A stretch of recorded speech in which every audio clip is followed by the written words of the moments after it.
नमस्कार. मी प्राध्यापिका मेधा दाते, लेखक क्रमांक 95, 4 एप्रिल.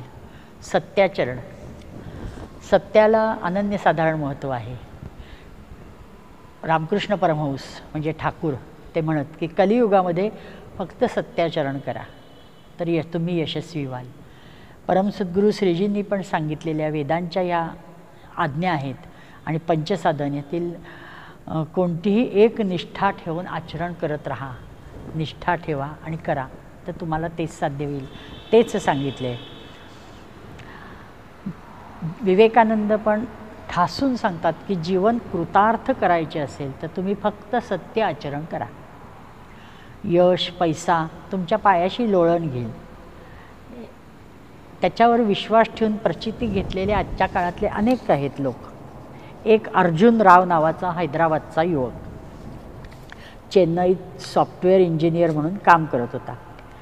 त्याने हे वाचले आणि आपण प्रचिती घ्यायला काय हरकत आहे असं त्याने आपला मनाशी निर्धार केला आणि श्रद्धेने विश्वास ठेवला. मग काही वर्ष तो अमेरिकेत जाऊन जॉब केला. योग्य हवी तेवढी गंगाजळी तिथं मिळवली आणि मग हैदराबादमध्ये येऊन व्हॅल्युएबल्स नावाने त्यांनी कंपनी चालू केली. अगदी हातावर मोजता येतील एवढ्या कमी लोकांना घेऊन त्यांनी कंपनी केली. पण सचोटीने काम केले, नेटाने सचोटीने. ज्यांना खरेपणाने काम करायचे अशांनाच त्याच्यात सामावून त्यांनी घेतलं. लोकांना दिलेल्या वेळी सॉफ्टवेअर पूर्ण करायचे, फसवणूक न करता योग्य दरात ते द्यायचे. पाहता पाहता त्याचा व्यवसायाचा व्याप वाढला, शाखा वाढत गेल्या. आज 5,000वर स्टाफ असणारी ही नामवंत कंपनी कॉर्पोरेट कंपनी म्हणून संबोधली जाते. स्वामींच्या एका शब्दावर विश्वास ठेवून अर्जुनराव यांना हे भरभरून यश मिळाले.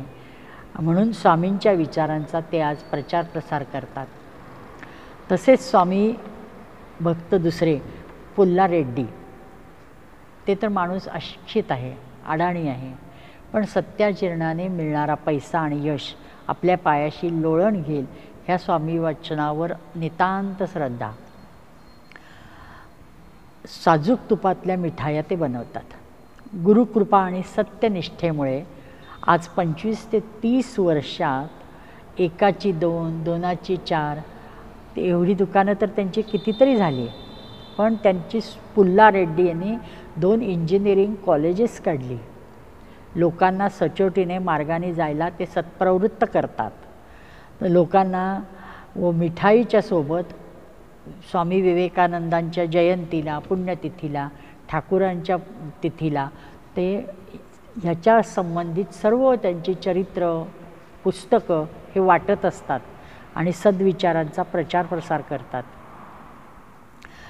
मग एकूण हीच गोष्ट अग्नि उपासनेला फार लागू आहे. एका महंताच्या शब्दावर, वाक्यावर विश्वास ठेवून आचरण केले तर केवढे घवघवीत यश मिळते हे आपण पाहिले ना.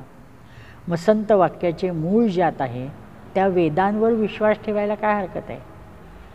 प्रत्यक्ष वेद ठाहो फोडून सांगतायत की यज्ञाने भरभराट होते. मग शंका का घ्यायची.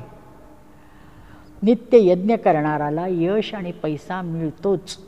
दृढ श्रद्धा आणि संपूर्ण शरणागती हवी. सचोटी, प्रामाणिकपणा हे गुण तर हवेच हवे, पण व्यवहारात पारदर्शकता फार महत्त्वाची आहे. हे सर्व सांभाळून ठाम विश्वासाने कामाला लागा.